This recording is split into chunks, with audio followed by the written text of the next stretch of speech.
Alhamdulillah. Sallallahu wasallam wa baraka ala nabiyyina Muhammad wa ala alihi wa ashabihi wa man tabi'ahum bi ihsanin ila yaumiddin, amma ba'd. Di pagi hari ini, di hari Selasa, kembali kita lanjutkan pertemuan kedua kita dari pembahasan hadis-hadis pilihan tentang wanita yang diambil dari Sahih Bukhari dan Sahih Muslim, atau mungkin kita akan ambil dari kitab-kitab hadis yang lain jika dirasa perlu, insyaallah ta'ala. Dan pada hari ini biiznillah kita akan lanjutkan dengan hadis yang diriwayatkan dari Anas bin Malik radhiyallahu ta'ala an,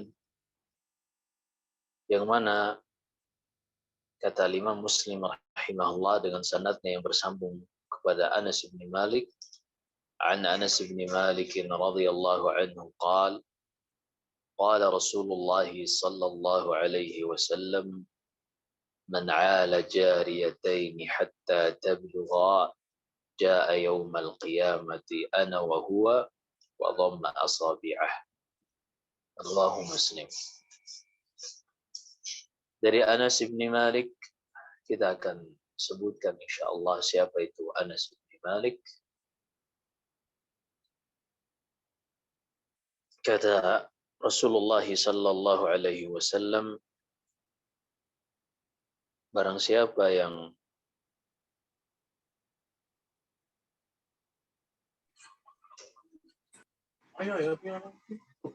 kata Rasulullah sallallahu alaihi wasallam, barang siapa yang mengasuh, memelihara dua anak perempuan, yaitu dua anak perempuan dari jariyatain, dan kita akan bahas insyaallah yang pertama di sini man 'ala jariyatain hatta tablugha, artinya siapa yang menjaga, merawat, memelihara, menafkahi, mengasuh dua anak perempuan sampai dia balik. Perhatikan di sini kata 'ala. Kata 'ala artinya mengasuh, menafkahi lebih detailnya. Sebagaimana sabda Nabi sallallahu alaihi wasallam kepada sahabat, wabda biman ta'ul. Ketika engkau bersedekah, mulailah dengan orang-orang yang wajib untuk engkau nafkahi. Wabda biman ta'ul. Mulailah dengan orang yang wajib untuk engkau nafkahi. Ini 'ala. Jariyatain, ini mungkin kalau pernah belajar bahasa Arab, kata jariyatain dari jariyatani artinya dua anak perempuan. Jadi kalau anak perempuan itu bukan cuma bint dan laki-laki ibn, tapi ada kata-kata lain yang lebih akrab, sering digunakan oleh orang-orang Arab dalam mengungkapkan anak laki-laki atau anak perempuan. Misalnya di dalam hadis yang lain, kata Nabi sallallahu alaihi wasallam, yughsalu min baulil jariyati wa yurashu min baulil ghulam. Ketika seorang anak perempuan, anak bayi perempuan pipis yang belum mengonsumsi kecuali ASI, air susu dari ibunya, ketika dia pipis, anak perempuan ini, maka wajib untuk dicuci. Wa yurashu min baulil ghulam. Adapun pipis dari anak bayi laki-laki yang belum mengonsumsi kecuali air susu ibunya, maka ini cukup diurash, cukup dipercikkan air. Nah, ini penggunaan kata jariyah untuk anak perempuan, anak bayi perempuan, dan juga ghulam bagi anak bayi laki-laki. Perhatikan di sini kata Rasulullah, man 'ala jariyataini hatta tablugha. Siapa saja yang menafkahi dua anak perempuan sampai baligh. Jaa hatta tablugha. Di sini tablugha dari kata bulugh atau baligh. Dan di akhirnya ada alif. Ini alif namanya aliful itsnain. Ini dikarenakan di sini ada jariyatain, dua. Iya, ini kalau mohon maaf saya belum terlalu tahu secara detail tentang audiensnya, apakah ada program belajar bahasa Arabnya atau tidak. Kalau memang penjelasan tentang bahasa Arabnya perlu di skip, kita skip aja insya Allah. Labas. Baik. Kemudian kata Rasulullah, siapa yang melakukan hal ini, yaitu menafkahi dua anak perempuan sampai mencapai usia baligh, jaa yaumal qiyamati ana wa huwa, di hari kiamat kelak dia akan datang aku dan dia, wa dhamma asabi'ah. Artinya Rasulullah menggenggamkan atau mendekatkan, menggabungkan jari-jarinya, menunjukkan dekatnya orang yang melakukan amalan ini dengan Rasulullah di hari kiamat kelak. Dekatnya kedudukan orang ini di hari kiamat kelak dari Rasulullah Sallallahu Alaihi Wasallam. Baik. Kita lanjut. Pertama kita akan mengenal terlebih dahulu siapa perawi hadis ini. Dan kita akan masuk insya Allah pada pelajaran-pelajaran yang bisa kita petik dari hadis yang kita bacakan hari ini. Hadis ini diriwayatkan dari Nabi Sallallahu Alaihi Wasallam oleh Anas bin Malik. Nama lengkapnya Anas bin Malik ibn Nadhr ibn Dhamdham ibn Zaid ibn Haram ibn Jundub ibn Amir ibn Ghun ibn Adi ibn Najjar, dari Bani Najjar, yang mana mereka ini merupakan penduduk Madinah. Yang ketika datang Nabi Sallallahu Alaihi Wasallam, mereka ini dijuluki sebagai orang-orang Ansor. Baik, ini Anas bin Malik. Anas bin Malik adalah khadim Rasulullah, pembantu Rasulullah Sallallahu Alaihi Wasallam. Bukan karena dia sebagai budak. Ada beberapa pembantu Rasulullah yang merupakan budak. Ada yang dimerdekakan oleh Rasulullah. Di antaranya seperti Thauban, maula Rasulullah Sallallahu Alaihi Wasallam. Dan ada sahabat-sahabat yang lain yang membantu Rasulullah dan mereka bukan budak. Seperti Rabi'ah ibn Ka'ab al-Aslami, juga Al-Mughirah bin Syu'bah, yang suka membantu Rasulullah, dan diantaranya adalah Anas bin Malik. Dan juga tidak luput kisah Abu Hurairah yang sering membantu Rasulullah Sallallahu Alaihi Wasallam. Pada kedatangan Nabi Sallallahu Alaihi Wasallam berhijrah ke kota Madinah dari kota Mekah, datang Ummu Sulaim yang merupakan Ummu Anas, ibu dari Anas bin Malik.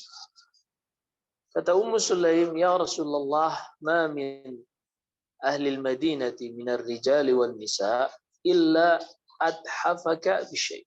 Ya Rasulullah, tidak ada seorang pun dari penduduk Madinah, laki-laki maupun perempuan, yang melihat kedatanganmu berhijrah ke kota Madinah ini, melainkan mereka telah memberikan kepadamu sesuatu, hadiah. Adapun aku, wahai Rasulullah, aku tidak memiliki apa-apa, udhifuka bih. Aku tidak memiliki sesuatu yang dengannya aku bisa berikan hadiah untuk. Walakin hada waladi Anas, khudhu falyakhdim. Akan tetapi ini adalah anakku Anas bin Malik ya Rasulullah, maka ambillah ia bersamamu, dia akan menjadi pembantu. Sejak saat itulah Anas bin Malik menjadi pembantu Rasulullah sallallahu alaihi wasallam. Beliau pun mendapatkan berkah dari doa Nabi sallallahu alaihi wasallam dengan dipanjangkan umurnya dan dibanyakan keturunan serta hartanya. Anas bin Malik mengatakan, khadamtu Rasulullah sallallahu alaihi wasallam 10 sinin. Aku telah menjadi pembantu Rasulullah. Pembantu bukan karena digaji atau yang lainnya, tapi semata-mata inilah khidmat dari Ummu Anas, Ummu Sulaim yang ingin memberikan sesuatu kepada Rasulullah sallallahu alaihi wasallam. Maka kata Anas, aku telah berkhidmat kepada Rasulullah selama 10 tahun dan tidak pernah beliau itu, yaitu Rasulullah, tidak pernah memukul, tidak pernah mencelah dengan lisan, bahkan tidak pernah bermuka masam di hadapanku. Padahal Anas adalah pembantunya. Luar biasa. Itulah akhlak Nabi kita sallallahu alaihi wasallam. Baik, kita lanjut karena waktu yang tidak terlalu panjang. Kutipan hadis yang pertama dari penggalan hadis man 'ala jariyataini, siapa saja yang menafkahi. Jadi man 'ala di sini para ulama seperti An-Nawawi dalam syarah Sahih Muslim ketika mensyarah hadis ini, ketika beliau mengartikan makna 'ala, maka beliau menerjemahkannya, menafsirkannya dengan makna yang lebih dari satu. Kata beliau, man 'ala, ai siapa saja yang menafkahi, yang mengasuh. Juga diriwayatkan dalam riwayat Imam Abu Dawud, walaupun hadisnya dhaif, ada tambahan, yaitu fa ahsana tarbiyatahuma. Tambahan barang siapa yang menafkahi dua orang anak perempuan dan dia benar-benar mendidik kedua anak perempuan tersebut dengan pendidikan terbaik sampai keduanya balik. Dalam riwayat lain yang kita isyaratkan tadi dalam riwayat Abu Dawud, juga diriwayatkan At-Tirmidzi, sampai sang ayah ini menikahkan anak-anak perempuannya. Jadi dia menafkahinya, mengasuhnya, kemudian mendidiknya, dan sampai menikahkannya dengan pasangan mereka masing-masing. Dari hadis ini kita mengambil beberapa pelajaran, beberapa faidah. Yang pertama adalah Islam rahmatan lil alamin.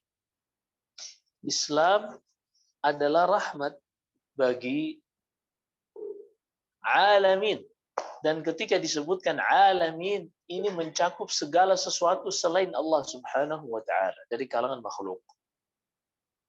Ketika disebutkan alamin, mencakup segala sesuatu selain Allah yang ada di wujud ini, di alam semesta ini. Islam datang sebagaimana yang Allah sebutkan di dalam suratul Anbiya, wa ma arsalnaka illa rahmatan lil alamin, di 3 ayat terakhir di surat Al-Anbiya, Allah berfirman, tidaklah kami mengutus engkau wahai Muhammad sallallahu alaihi wasallam melainkan sebagai rahmat bagi alam semesta. Di sini Allah Subhanahu wa taala menyebutkan diutusnya Rasulullah sebagai rahmat ini global, artinya umum maknanya. Dan Allah rinci rahmat seperti apa yang Allah sebutkan pada ayat-ayat yang lain. Misalnya Allah sebutkan tentang anugerah berupa anak perempuan. Allah berfirman pada 2 tempat di surat An-Nahl misalnya, wa idza busyira ahaduhum bil untha walla wajhuhu muswaddan wa huwa kadhib. yatawara minal qaumi min su'i ma busyira bih ayumsikuhu ala hunin am yadussuhu fit turab.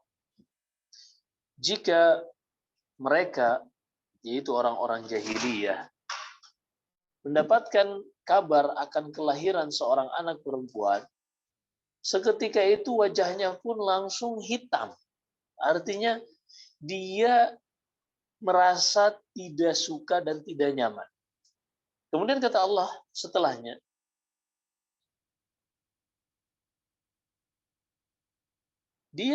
orang ini yang mendapatkan berita berupa kelahiran anak perempuan ini, dia akan berusaha sembunyi dari orang-orang. Karena pada zaman itu, ketika seorang mendapatkan anugerah berupa kelahiran seorang anak perempuan, maka ini merupakan aib. Aib yang sangat memalukan bagi laki-laki tersebut. Sehingga ketika itu dia hanya ada dua pilihan. Ayumsikuhu ala hun am yadussuhu fit turab. Dia tetap mempertahankan anak tersebut, menafkahinya. Dengan konsekuensi dia harus menahan malu terhadap orang-orang. Dan ini harus kita pahami bahwasanya orang-orang jahiliyah terdahulu tidak hanya dalam satu keyakinan. Tidak hanya dalam satu perbuatan. Yang dikisahkan oleh Allah dalam surat An-Nahl ini adalah perbuatan sebagian orang jahiliyah. Yang mana mereka ketika kelahiran anak perempuan ini menjadi aib bagi mereka. Adapun yang lain tidak mesti seperti itu. Baik. Ayumsikuhu ala hun, apakah sang laki-laki jahiliyah ini yang mendapatkan anugerah kelahiran anak perempuan, dia akan tetap pertahankan dia akan tetap pertahankan anak tersebut, menafkahinya dengan konsekuensi menahan rasa malu, am yadussuhu fit turab, ataukah dia mengubur anak perempuan tersebut hidup-hidup. Dan ini diantara yang dilakukan oleh orang-orang jahiliyah. Dan Allah berfirman dalam surat At-Takwir, wa idzal mau'udatu su'ilat bi ayyi dzambin qutilat.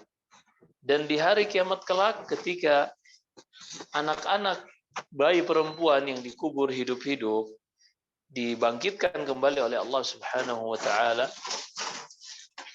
ditanyakan kepada yang menguburnya, yaitu ayah-ayah mereka dari zaman jahiliyah ini, dosa apa yang membuat kalian mengubur anak ini hidup-hidup?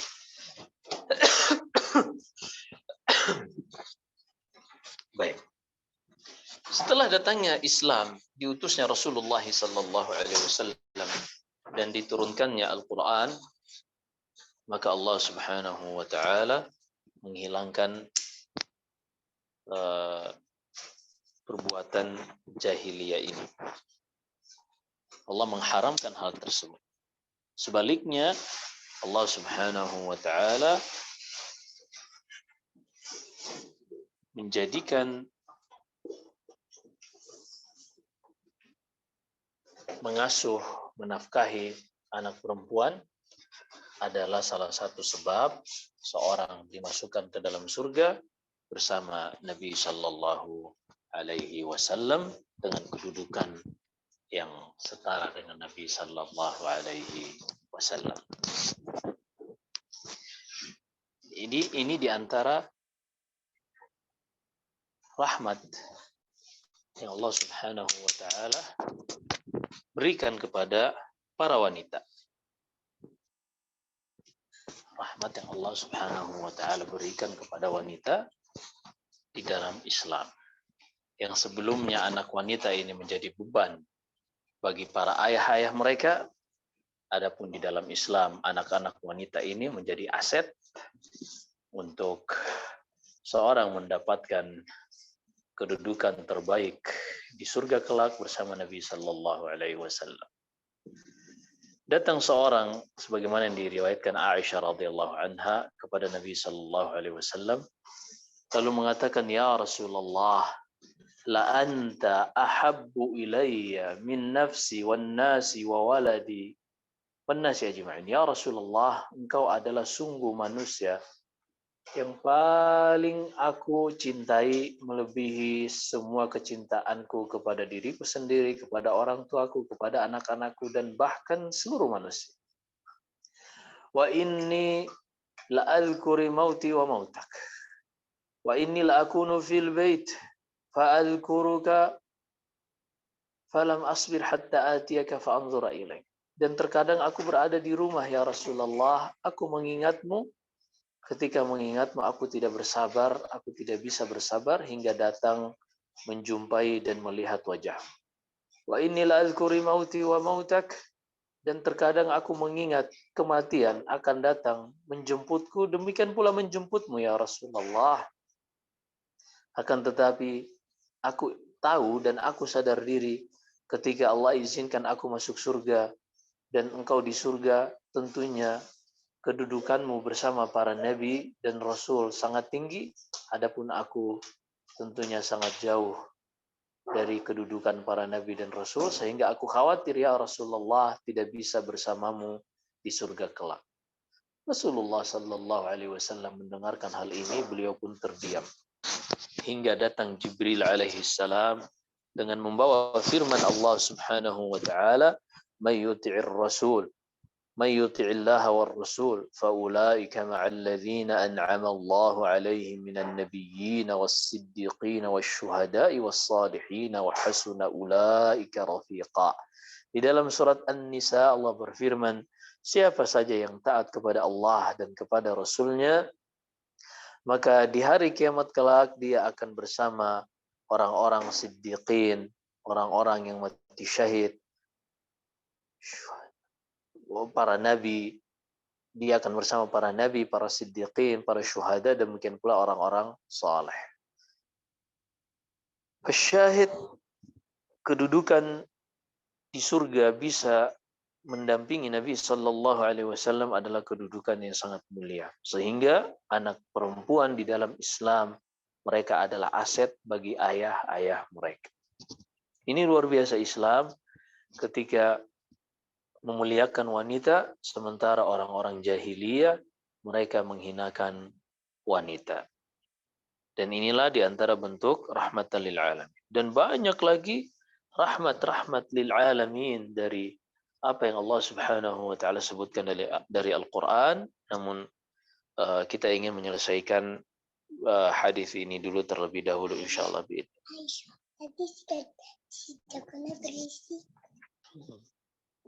Iya. Baik. Ini diantara bentuk rahmatan lil alamin dari Al-Quran, dari Islam bagi para wanita. Dan banyak lagi bagaimana Allah memberikan wanita kedudukan di dalam Islam yang tidak Allah berikan, yang tidak diberikan oleh orang-orang jahiliyah, seperti warisan dan yang semisal. Seperti hijab yang dengannya Allah memuliakan wanita yang tidak pernah diberikan haknya oleh orang-orang jahiliyah. Baik, kemudian di antara faidah pelajaran yang kita bisa petik dari penggalan hadis ini adalah kemuliaan wanita di dalam Islam. Bahkan di dalam hadis Abu Hurairah dalam Sahih Bukhari dan selainnya, Abu Hurairah datang kepada Rasulullah lalu mengatakan, ya Rasulullah, man ahaqqun nasi bihusni sahabati. Kalau kita ingin melihat bagaimana kedudukan dan kemuliaan wanita dalam Islam, lihatlah hadis ini. Abu Hurairah bertanya kepada Rasulullah, ya Rasulullah, siapakah manusia yang paling pantas dan paling berhak untuk aku dahulukan di dalam berbuat baik kepadanya? Maka Rasulullah mengatakan, qala ummuk, dahulukan ibu. Qultu thumma man? Abu Hurairah kemudian mengatakan lagi, kemudian setelah ibuku siapa ya Rasulullah? Qala thumma ummuk, setelah itu ibumu. Kemudian kata Abu Hurairah, qala thumma man? Setelah itu siapa ya Rasul? Qala thumma ummuk, ibumu. Sampai yang keempat, Abu Hurairah bertanya, qala tsumma man? Qala tsumma abuk. Barulah setelah itu ayah. Ini menunjukkan kemuliaan seorang wanita di dalam Islam dalam hal-hal tertentu ini tidak bisa dicapai oleh para lelaki. Baik. Dan ada kaidah di dalam Al-Quran yang Allah sebutkan di dalam surat An-Nisa yang perlu kita pahami dan kita renungkan di dalam kehidupan ini tatkala kita melihat kondisi keadaan yang sangat berbeda-beda antara yang satu dengan yang lain, yang ini laki-laki, yang itu perempuan, yang sana kaya, yang sini miskin, yang lain cakep, yang lain cantik, ganteng, yang ini nggak cantik, nggak ganteng, dan seterusnya. Ada kaidah yang Allah sebutkan di dalam Al-Quran, di surat An-Nisa, kata Allah, likullin walikullin ja'alna mawaliya walikullin ja'alna mawaliya mimma tarakal walidun. Allah Subhanahu wa taala, na'am. Allah berfirman dalam surat An-Nisa, "Wala tatamannaw ma faddala Allah bihi ba'dakum 'ala ba'd. Lirrijali nasibun mimma iktasabu walinnisa'i nasibun mimma iktasabn. Was'alullaha min fadlih. Innallaha kana bikulli syai'in 'alima." Wa kana Allahu bikulli syai'in 'alima. Kata Allah, dan Allah Subhanahu wa taala, janganlah kalian mengharapkan sesuatu yang telah Allah Subhanahu wa taala takdirkan kepada orang lain selain kalian. Artinya seorang yang memang Allah takdirkan dia terlahir sebagai laki-laki, dia jangan sekali-kali mengharap untuk menjadi perempuan. Demikian pula seorang yang terlahir sebagai perempuan, dia jangan meminta untuk menjadi laki-laki. Ini adalah cara yang salah di dalam memahami takdir dan berinteraksi dengan takdir Allah Subhanahu wa taala. Akan tetapi apa yang harus dia lakukan? Kata Allah, "Walikullin ja'alna wa la tatamannaw ma faddala Allah bihi ba'dakum 'ala ba'd. Lirrijali nasibun mimma iktasabu walinnisa'i nasibun mimma iktasaban." Bagi para laki-laki, mereka akan mendapatkan balasan sesuai apa yang mereka perbuat. Sebaliknya, bagi para perempuan juga, mereka akan mendapatkan balasan sesuai apa yang mereka perbuat. Tidak usah meminta untuk menjadi seperti orang lain. Karena ini takdir, hak prerogatif Allah yang tidak bisa diintervensi oleh siapapun. Lalu apa yang harus kita lakukan ketika melihat kondisi kita berbeda jauh dari orang lain? Was'alullaha min fadlih. Mintalah kepada Allah dari karunia-Nya. Jadi beda ya antara hasad dengan karunia Allah Subhanahu wa taala. Baik. Mudah-mudahan kita keburu waktunya ini sampai jam 9. Kita lanjut lagi sedikit. Ini diantara kemuliaan wanita dalam Islam, dan Islam sebagai rahmatan lil alamin diantaranya adalah rahmat bagi para wanita. Kemudian yang berikut, kewajiban menafkahi anak perempuan. Ini telah Allah Subhanahu wa taala sebutkan juga di dalam suratun Nisa.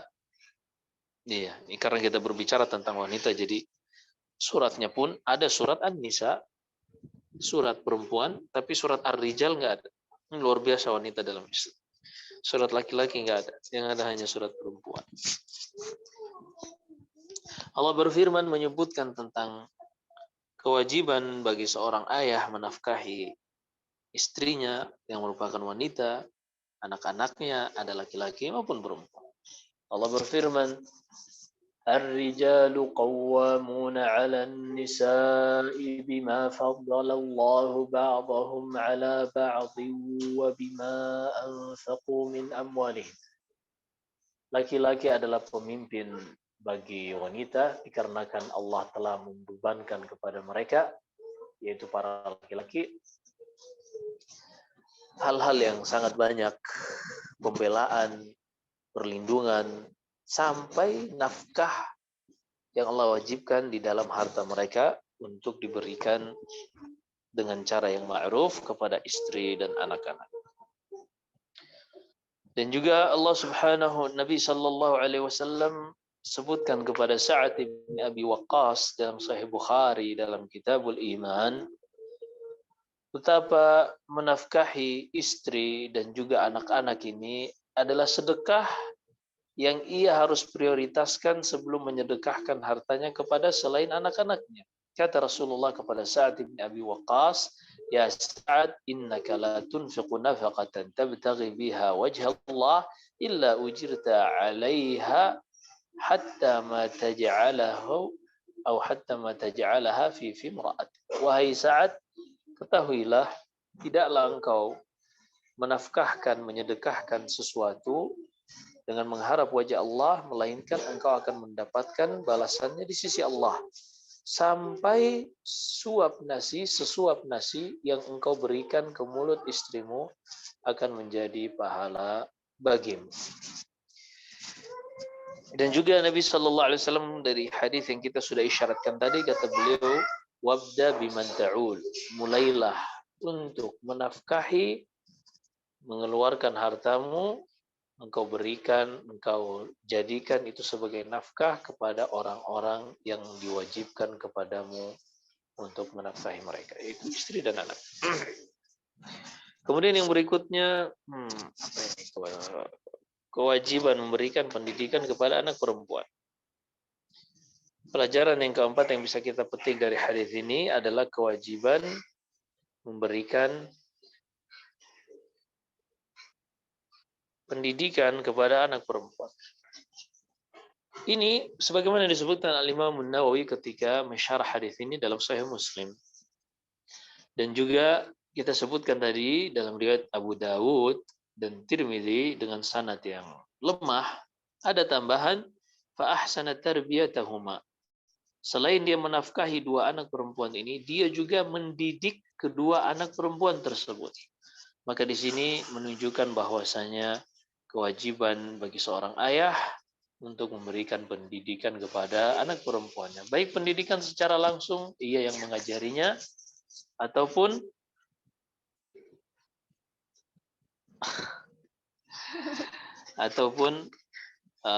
dia menitipkan anaknya ini ke sebuah lembaga di sekolah atau yang pesantren, mahat atau semisal.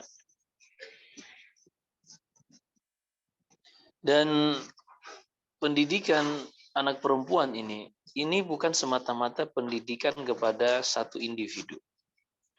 Akan tetapi ini pendidikan untuk menciptakan sebuah peradaban masyarakat dan lingkungan. Berkata seorang penyair ketika ia menyebutkan tentang pendidikan kepada seorang wanita, seorang ibu, kata beliau, al-ummu madrasatun in a'adattaha a'adatta sya'ban tayyib al-a'raq. Seorang ibu adalah madrasah. Madrasah, benar-benar menjadi madrasah yang akan mengubah suatu kaum. Karena tidaklah suatu kaum itu tinggi dalam peradaban keilmuannya, melainkan mereka dengan mudah untuk mengubah taraf hidup mereka, mengubah cara berpikir mereka, mengubah sektor-sektor yang lain seperti pertanian, peternakan. Ini akan berubah sesuai dengan ilmu yang mereka miliki masing-masing. Dan ini pendidikan kepada anak perempuan adalah tahapan untuk mempersiapkan generasi terbaik di dalam umat Islam khusus. Maka pendidikan kepada wanita ini, sebagaimana yang kita telah lewati pada hadis yang pertama, ini adalah perkara yang harus mendapatkan perhatian dari para lelaki yang memiliki kebijakan, baik mereka ayah ataupun imam ataupun pemerintah. Nah, namun tentunya semuanya harus sesuai dengan batasan-batasan syar'i. Pendidikan kepada anak perempuan harus dengan batasan-batasan syar'i. Dan di antara faidah yang perlu kita sampaikan, khususnya bagi seorang ibu, walaupun sebenarnya ayah juga harusnya di sini adalah mengambil bagian. Ketika kita dengarkan dalam hadis Abu Hurairah radhiyallahu an, kata Rasulullah sallallahu alaihi wasallam, "Idza mata al-insanu inqata'a 'amaluhu illa min thalath." Jika seorang meninggal, terputus amalannya kecuali 3, di antaranya awwaladin salihin yad'ulah, atau anak saleh yang mendoakan kedua orang tuanya. Perhatikan pada hadis ini, ketika Rasulullah menyebutkan atau anak saleh, tidak sampai terhenti pada anak soleh aja yang akan terus menjadi aset yang menjadi sebab mengalirnya pahala setelah meninggalnya orang tua ini. Namun Rasulullah menambahkan yad'ulah, anak soleh yang mendoakan kedua orang tuanya. Sehingga para ulama ketika menjelaskan hadis ini, semata-mata seorang memiliki anak soleh tidaklah berkonsekuensi menjadi aset yang akan menjadi sebab mengalirnya pahala untuknya di kuburnya setelah ia meninggal. Harus dengan tambahan yad'ulah, anak soleh tersebut mau mendoakan ayahnya. Berbeda kalau seandainya seorang anak benar-benar dididik oleh orang tuanya. Misalnya seorang ayah atau seorang ibu yang lebih memiliki banyak waktu dan perhatian kepada anaknya, yang lebih sering berinteraksi. Misalnya dia mengajarkan anaknya Al-Fatihah. Maka setiap Al-Fatihah yang dibaca oleh anaknya ini, pahalanya akan terus mengalir kepada ibu atau ayah yang pertama kali mengajarkan Al-Fatihah ini. Sebagaimana dalam Sahih Muslim, ada juga dalam Sahih Bukhari dari Abu Hurairah, "Man dalla ala khairin kafa'ilih." Siapa saja yang menunjukkan kepada kebaikan, mengajarkan kebaikan, maka dia akan mendapatkan pahalanya dan pahala orang yang mengamalkan amalan tersebut. Maka dari sini seorang ayah, seorang ibu harus lebih cerdas dan sensitif pada hal ini. Jangan terlalu bergampang-gampangan untuk langsung memasukkan anak kita ke sekolah dan biarkan sekolahnya yang mengajari ia segala sesuatu. Padahal Al-Fatihah harusnya kita yang mengajarkannya. Kita bisa untuk mengajari Al-Fatihah. Sangat disayangkan kalau misalnya anak kita sepanjang sholatnya, pahalanya hanya ditransfer untuk orang guru ngaji, di surau, di musala, yang mengajarkan dulu Al-Fatihah pertama kali. Sementara itu bukanlah hal yang sulit. Maka dari sini seorang ayah, seorang ibu juga harus cerdas di dalam pendidikan anak-anaknya ini. Tentunya pendidikan yang Islam. Karena anak ini, sebagaimana kita sebutkan tadi, adalah aset bagi orang tuanya. Nah, baik, kita nggak usah terlalu panjang karena tinggal 10 menit lagi. Adapun pelajaran yang berikutnya yang bisa kita petik dari kutipan hadis jaa yaumal qiyamati ana wa huwa wa dhamma asabi'ah. Di hari kiamat kelak dia akan datang, ia bersamaku dengan seperti Rasulullah menggenggam jarinya atau mendekatkan antara jari-jari. Dari sini kita mengambil keutamaan tentang menafkahi anak perempuan. Bahwasanya itu akan menjadi sebab seseorang dibangkitkan bersama Nabi Sallallahu Alaihi Wasallam. Kemudian yang berikutnya, manfaat beriman kepada hari akhir. Karena ketika seorang mendengarkan pahala seperti ini, akan termotivasi untuk lebih serius lagi dalam mendidik anak-anak perempuannya khususnya. Kemudian yang terakhir, dengannya kita tutup pelajaran kita ini, sebelum mungkin ada tanya jawab, yaitu metode penjelasan dengan peragaan. Maksudnya, Rasulullah ketika ingin mengajarkan kepada sahabatnya, orang yang menafkahi dua anak ini, dua anak perempuan ini, nanti dia akan dibangkitkan di hari kiamat kelak bersama Rasulullah. Rasulullah ingin memperlihatkan kedekatan antara ia dengan orang yang menafkahi anak perempuannya ini seperti Rasulullah menggenggamkan atau menempelkan jari-jarinya. Naam, wallahu alam, ini yang kita bisa bahas. Saya kembalikan kepada moderator. Wassallallahu wasallam wa baraka ala nabiyina Muhammad. Alhamdulillah, jazakumullah khair Ustadz untuk waktu dan ilmunya. Semoga kita diberikan kefahaman dan semoga kita diberikan kemudahan untuk mendidik anak-anak kita sesuai dengan tuntunan Rasulullah SAW. Amin. Untuk teman-teman yang ingin bertanya, dipersilahkan bisa secara langsung ataupun bisa ditulis melalui chat di Zoom. Ustadz, mungkin mengawali dari pertanyaan dari teman-teman. Saya ada pertanyaan Ustadz berkenaan tadi yang terakhir tentang hadis bahwa tentang seorang orang tua akan mendapatkan pahala dari mendidik anak ketika anak itu soleh, Ustadz. Tapi tadi yang saya garis bawahi bahwa anak soleh tetapi tidak mendoakan anaknya. Di sini ada hal yang berbeda yang saya pahami bahwa kesolehan anak itu tapi tidak ada andil dari orang tuanya, maka itu apakah itu tidak mempengaruhi, apakah itu tidak menjadikan aset untuk orang tuanya, Ustadz? Misalkan seperti kita belajar, misalkan kita belajar sendiri karena misalkan dari taufik Allah, kemudian kita belajar sendiri, kemudian kita mengaji tanpa arahan orang tua. Apakah kebaikan itu tidak menjadi kebaikan untuk orang tua kita, sedangkan di sisi lain kita diberikan, misalkan kita dinafkahi, kita diberikan makan yang akhirnya dari makanan itu akan menjadi daging, dan daging itu kita jadikan beribadah kepada Allah, Ustadz. Mohon penjelasannya, Ustadz. Tafadhol. Afwan, Ustadz. Barakallahu fiik. Fiikum barak. Nah, demikian disebutkan oleh para ulama. Walaupun ada khilaf, tapi khilafnya lemah. Karena Allah Subhanahu wa taala berfirman di antaranya di dalam surat An-Najm, wala taziru waziratu wizra ukhra. Seorang tidak akan menanggung dosa yang orang lain, demikian pula seorang tidak akan mengambil pahala orang lain kecuali apa-apa yang dia di situ memiliki andil. Maka misalnya ada seorang ayah menafkahi anaknya, hanya menafkahi saja. Dia tidak mengajarkannya tentang agama. Ini kita berbicara tentang nafkah semata-mata. Bukan berkaitan sang ayah ini yang membiayai pendidikan anaknya untuk belajar Al-Quran misalnya. Bukan.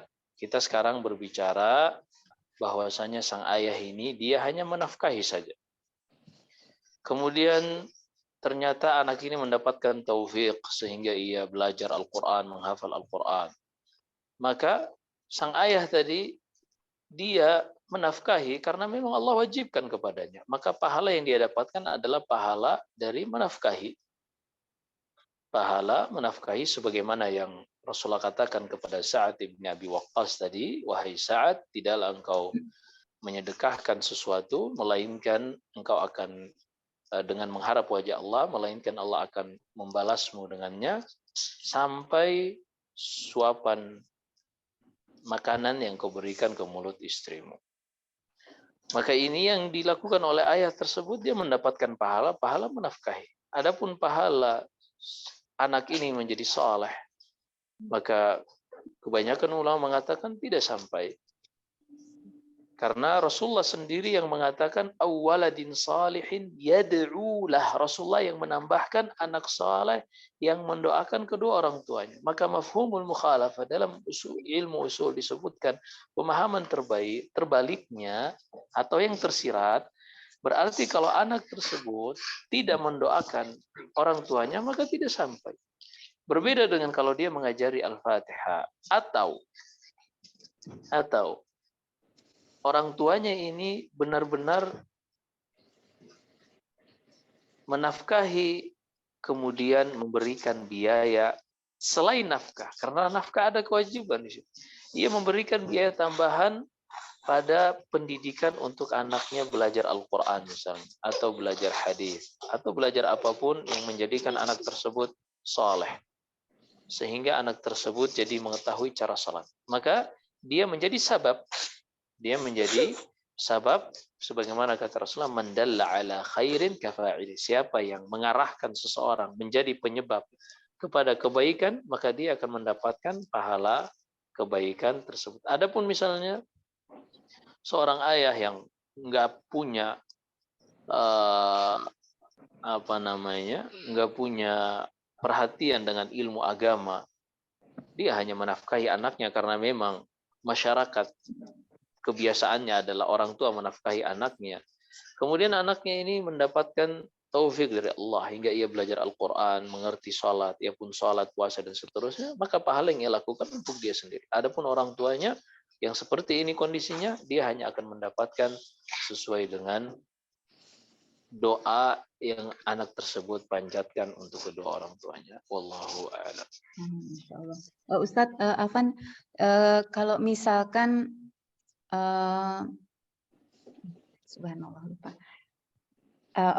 Ustadz, jadi misalkan kan kita tahu bahwa nanti di hari penghisapan itu ada dikatakan bahwa orang tua akan menuntut kepada anak akan menuntut kepada orang tuanya. Apakah salah satunya seperti ini, Ustadz? Jadi orang tua yang tidak memberikan pendidikan kepada anak dalam hal agama, Ustadz, tapi hanya memberikan nafkah, apakah itu menjadi nanti anak bisa menuntut ke orang tuanya, Ustadz? Naam, di hari kiamat kelak, thumma innakum yawmal qiyamati 'inda rabbikum takhtasimun. Kata Allah Subhanahu wa taala dalam surat Al-Mu'minun, kemudian di hari kiamat kelak kalian semua akan berdebat di hadapan Allah Subhanahu wa taala. Yang satu meminta haknya, yang satu menuntut, dan seterusnya. Semuanya sesuai dengan kadar yang mereka di situ meremehkan dan kadar yang di situ mereka menyia-nyiakan interaksi sesama mereka. Sang anak akan menuntut sang ayah dan sang ayah akan menuntut sang anak. Semuanya ini berlaku di hari kiamat kelak. Seorang istri akan menuntut suaminya, bahkan sebaliknya seorang suami akan melaknat istrinya, dan seterusnya. Allah Subhanahu wa taala berfirman, hatta idza jaa al-akhilla yawma idzin ba'dhum li ba'din aduwwun illa al-muttaqin. Dalam surat Az-Zukhruf kata Allah, orang-orang yang saling mencintai di hari kiamat kelak, yang satu terhadap yang lain menjadi musuh kecuali orang-orang yang bertakwa. Na'am, wallahu a'lam. Baik, alhamdulillah. Silakan, ini ada mic yang terbuka, Ukhti Rohana mungkin ingin bertanya langsung kepada Ustadz. Dipersilahkan.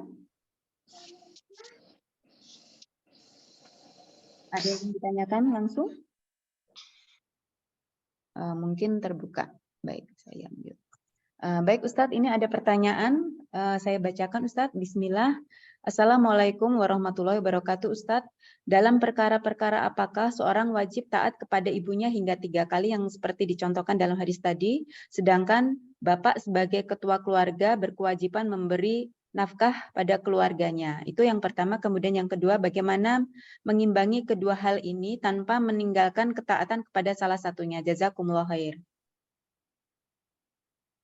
Nah, semuanya Allah Subhanahu wa taala sebutkan tentang ketaatan kepada kedua orang tua adalah ketaatan yang tidak dalam rangka bermaksiat kepada Allah Subhanahu wa taala. Allah berfirman di dalam surat Luqman,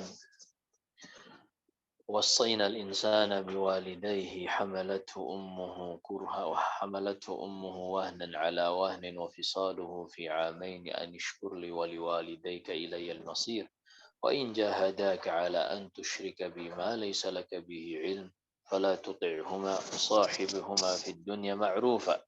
Kata Allah Subhanahu wa taala, dan kami wasiatkan, kami wajibkan kepada manusia seorang anak untuk berbakti kepada kedua orang tuanya. Jika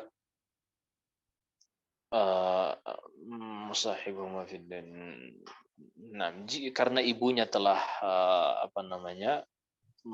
menanggung ia ketika hamil, melahirkan, kemudian menyusui selama 2 tahun. Kemudian kata Allah, jika keduanya menarikmu kepada kekufuran, maka engkau tidak boleh taat kepada keduanya atau salah satu dari keduanya. Namun ketika engkau tidak taat kepada mereka dalam perkara maksiat, tidak juga menghalangimu untuk tetap berbakti kepada keduanya dalam perkara-perkara yang ma'ruf. Sehingga dari sini kita ketahui bahwasanya ketaatan kepada kedua orang tua ini adalah ketaatan yang sesuai dengan syariat Allah Subhanahu wa taala. Jika keduanya atau salah satu dari keduanya memerintahkan kepada perkara yang menyelisih syariat Allah, maka tidak boleh dilakukan. Dan ketika seorang ayah dan ibu misalnya memerintahkan kita pada waktu yang sama, di tempat yang sama, dan tidak bisa dikumpulkan, maka seorang mendahulukan ibu. Namun jika sang ibu rela misalnya untuk mendahulukan ayah karena memang waktunya lebih mendesak dan seterusnya, maka ini perkara-perkara yang dikembalikan kepada kebiasaan masyarakat tanpa menyakiti hati salah satu dari keduanya. Karena prinsip dari interaksi sesama manusia adalah ketika mereka saling ridha. Wallahu a'lam. Jazakumullah khair Ustaz. Silakan jika ada yang ingin bertanya secara langsung kepada Ustaz. Baik, Ana ada pertanyaan. Ya, tafadholi Assalamualaikum Ustaz. Waalaikumsalam. Terkait tentang hadis ketaatan pada ibu 3 kali itu dalam urusan seperti mana Ustaz? Contohnya tentang jodoh. Ibu tidak setuju tapi ayah setuju karena ada alasan. Gimana mendahulunya Ustaz? Apakah turut pada ibu atau pada ayah? Seperti itu Ustaz. Atau contoh-contohnya lain yang kita rasa ketaatan pada ayah itu bentuknya bagaimana dan ketaatan kepada ibu bentuknya gimana? Karena hadis menerangkan taat pada ibu 3 kali. Setelah itu ayah. Nah, Ustaz, barakallahu fiik atas jawabannya. Nah, di beberapa kasus Allah Subhanahu wa taala berikan otoritas kepada ayah yang Allah tidak berikan kepada ibu. Misalnya pada hak perwalian, pada hak safar misalnya. Ini perkara-perkara yang Allah Subhanahu wa taala jadikan bagi para lelaki karena memang bentuk tanggung jawabnya dan bentuk pertimbangan dalam kasus-kasus tersebut yang Allah yang menciptakan manusia mengetahui bahwasanya ini lebih cocok untuk bagi para laki-laki. Ketika misalnya kasus yang disebutkan tadi, seorang dihadapkan dengan 2 jodoh, yang satu pilihan ayah, yang satu pilihan ibu. Maka pertama, kita harus melihat kepada pilihan Allah dulu. Kriteria yang ditetapkan oleh Nabi Sallallahu Alaihi Wasallam terlebih dahulu. Dalam Sahih Muslim, kata Rasulullah Sallallahu Alaihi Wasallam, tunkahul mar'atu li arba'. Wanita itu dinikahi karena 4 hal. Laki-laki menikahi wanita karena 4 hal. Demikian pula wanita menikahi laki-laki karena 4 hal. Kemudian setelah Rasulullah menyebutkan kecantikannya, kemudian hartanya dan garis keturunannya, nasabnya, kata Rasulullah, farfar bidzatid din. Carilah yang agamanya paling baik. Maka misalnya ketika ibu menawarkan calon yang muslim dan ayah menawarkan calon yang non-muslim, maka tidak boleh mentaati ayah dalam hal ini. Atau seorang ibu mendatangkan calon yang saleh dan ayah mendatangkan calon yang fasik, maka tidak mentaati ayah dalam kasus seperti itu. Namun jika kedua-duanya sama dari sisi sifat dan seterusnya, maka pada kondisi demikian ayah harus lebih didahulukan. Kenapa? Karena memang Allah yang memberikan kepada mereka hak perwalian. Allah Subhanahu wa taala berfirman, "Wala tunkihul mu'minati hatta wala tunkihul musyrikin hatta yu'minu. Wala amatun mu'minatun khairun min musyrikati walau a'jabatkum. Wala tunkihul musyrikati hatta yu'min. wala amatu mu'minatun khairum min musyrikati wala ajabat wala tunkihul musyrikina hatta yu'min. Nah, intinya di sini sebagaimana yang disebutkan para ulama mazhab, ulama-ulama mazhab yang empat, pada ayat ini di surat Al-Baqarah Allah Subhanahu wa taala berbicara kepada para wali laki-laki yang didahulukan adalah ayah, kemudian anak, kemudian saudara, kemudian paman. Yang mana mereka inilah wali-wali nikah yang Allah berikan otoritas kepada mereka di dalam melihat, mempertimbangkan hal-hal yang berkaitan dengan nikah ini. Jadi ada rinciannya, tidak secara mutlak. Wallahu a'lam. Ya, semoga Munur bisa paham dengan penjelasan Ustadz. Silakan jika ada pertanyaan lagi.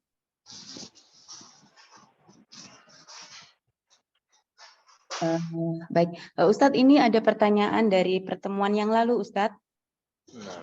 Ya, ini berkenaan dengan pernyataan Ustadz ketika itu mengatakan bahwa dosa Nabi Adam yang membuatnya keluar dari surga sehingga kita semua menanggung dosa Nabi Adam tersebut. Ya, di sini penanya mengatakan bahwa beliau mendengar bahwa kalimat ini sudah sering dibantah oleh para asatizah yang lain karena ya, demikian Ustadz, mungkin Ustadz ada penjelasan tentang hal ini, Ustadz. Bagaimana mungkin membantah ucapan Nabi Musa yang Nabi Shallallahu Alaihi Wasallam sebut dalam Sahih Bukhari dan Sahih Muslim.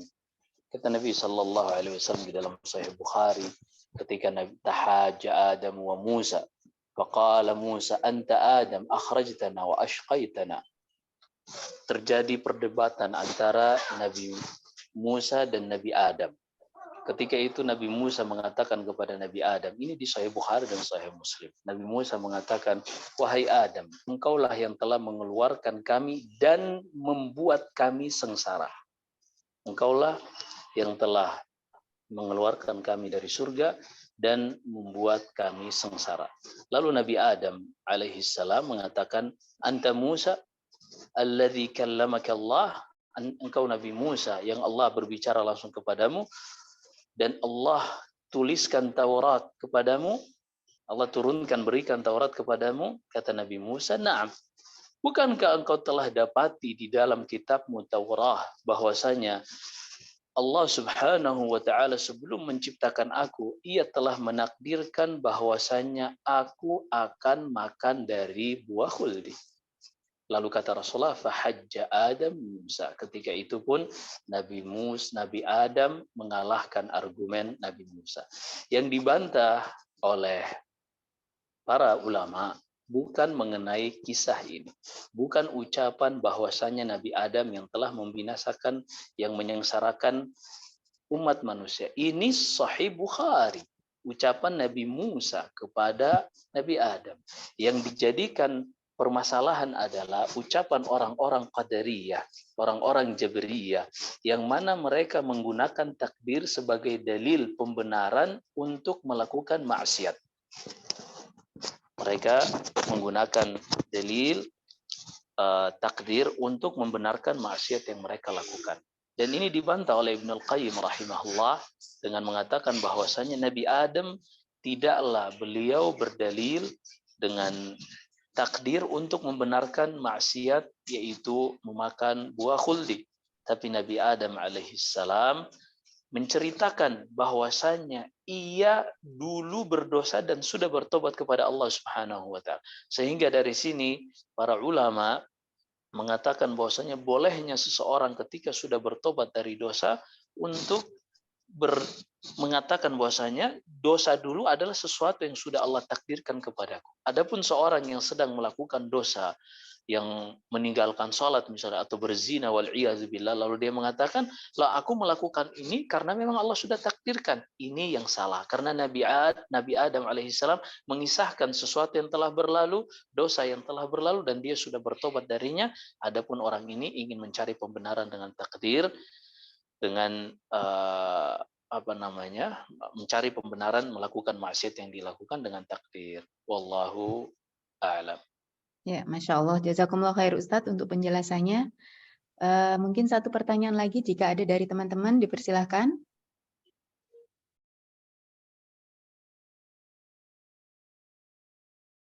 Ya, sudah tidak ada. Baik Ustadz, nampaknya sudah tidak ada pertanyaan. Mungkin jika Ustadz berkenan, silakan sebelum kajian ditutup, mungkin jika Ustadz berkenan memberikan nasihat kepada kami Ustadz. Nah, seorang muslimah di dalam melewati kehidupan ini akan banyak dari perguliran hari yang ia lewati, berganti pekan, berganti bulan, hingga tahun. Terus berganti tahun baru dan seterusnya. Yang semuanya ini akan mengantarkan ia semakin dekat kepada garis finish. Dan ketika sudah sampai ke garis finish, yang akan dia dapatkan hanya apa yang telah dia lakukan selama hidup.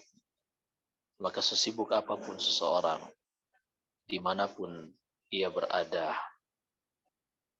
dimanapun ia tinggal, setelah berusaha mencari yang terbaik di sisi Allah Subhanahu wa Ta'ala, jangan pernah sekali-kali ia meninggalkan untuk belajar dan menuntut ilmu. Karena dengan ilmu inilah Allah Subhanahu wa Ta'ala akan memberikan hidayah kepada seseorang. Dan hal ini dikarenakan hidayah itu ada dua. Yang pertama hidayatul ilm wal irsyadi wal bayan. Yang kedua adalah hidayatul taufiq wal amal. Hidayah yang berupa taufiq dan amalan. Maka seseorang ketika Allah Subhanahu wa Ta'ala telah berikan taufik untuk bisa menuntut ilmu walaupun dengan cara-cara yang seperti ini, yang semoga Allah Subhanahu wa Ta'ala berkahi, adalah dia berusaha untuk istiqamah. Dia berusaha untuk membuktikan pada dirinya kepada Allah Subhanahu wa Ta'ala bahwasanya ia benar-benar memanfaatkan waktunya dalam rangka mencari keridhaan Allah Subhanahu wa Ta'ala dengan menuntut ilmu. Syahid, sesibuk apapun kita, seperti apapun hari-hari kita, setinggi apapun jabatan kita, sebanyak apapun omset atau gaji seseorang, semuanya akan ia tinggalkan dan ia hanya akan membawa apa yang telah ia amalkan yang membuat ridha Allah Subhanahu wa Ta'ala dari kehidupan dunia ini menjadi bekal untuk melewati tahapan-tahapan yang sangat panjang di hari kiamat kelak. Wallahu a'lam. Semoga Allah merahmati kita semua, memberikan taufik dan hidayahnya di dalam kita melewati kehidupan dunia ini sampai kita berjumpa dengannya. Wassallallahu wasallam ala nabiyina Muhammad. Subhanakallahumma wa bihamdik asyhadu an la ilaha illa anta astaghfiruka wa atubu ilaik. Wassalamualaikum warahmatullahi wabarakatuh.